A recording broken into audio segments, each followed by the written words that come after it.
এটা সে বাংলাদেশের পদ্মা নদীর ধারে। এটা কি বলেন তো, রামচন্দ্রপুর বাবদা নদীর নিচটা দেখুন। আর ওই দিকটা যেটা দেখতেছেন সাদা সাদা, ওইটা বাংলাদেশ, আমাদের ইন্ডিয়া।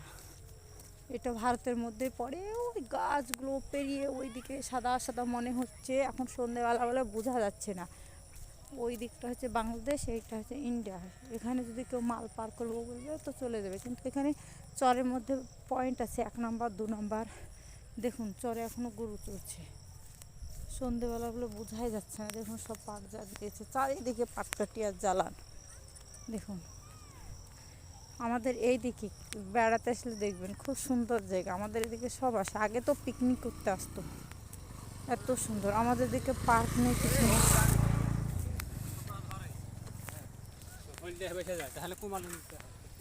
দেখুন যতই যাবেন সত্যই পাটকাঠি, যতই যাবেন। কিন্তু দেখুন কি সুন্দর আমাদের দিকে নদী। বলছি কি, আমাদের এদিকে সব সবজি থেকে যত যা সব আপন আপন বাড়িতেই হয়। কিনে মানুষ খুব কম, মাছ মাংসটা কিনে, তবুও যারা মাছ ধরে নদীর মাছটাই খায়। এখানে ইলিশ পাওয়া যায়, সব রকমের মাছ, সব রকমের নদীর মাছ খেতেও ভালো। দেখুন সব ছাগল পড়াচ্ছে, সন্ধে হয়ে গেছে তো সব বাড়ি ফিরছে। দেখুন সব ছাগল, দেখুন সব ছাগলগুলো দেখুন।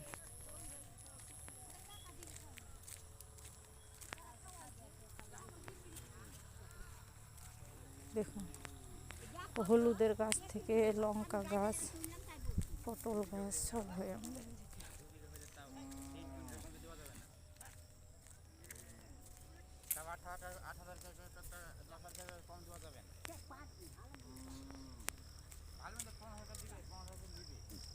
এইটা বাংলাদেশ বর্ডার।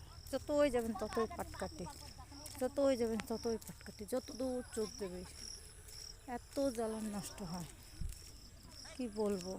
আমাদের এইদিকে কোনো কিছুর অভাব নেই, যেদিকেই যাবে সেদিকেই, যেদিকেই যাবে এদিকে খেয়ে পরে ঘুম, মানুষ সব কিছু শান্তি। আপনি ভুট্টা হয়, করলা হয়, আলু, পটল, ধান, মরিচ, কী বলবো আপনাকে, কোনো কিছু। আগে তো আখ হতো,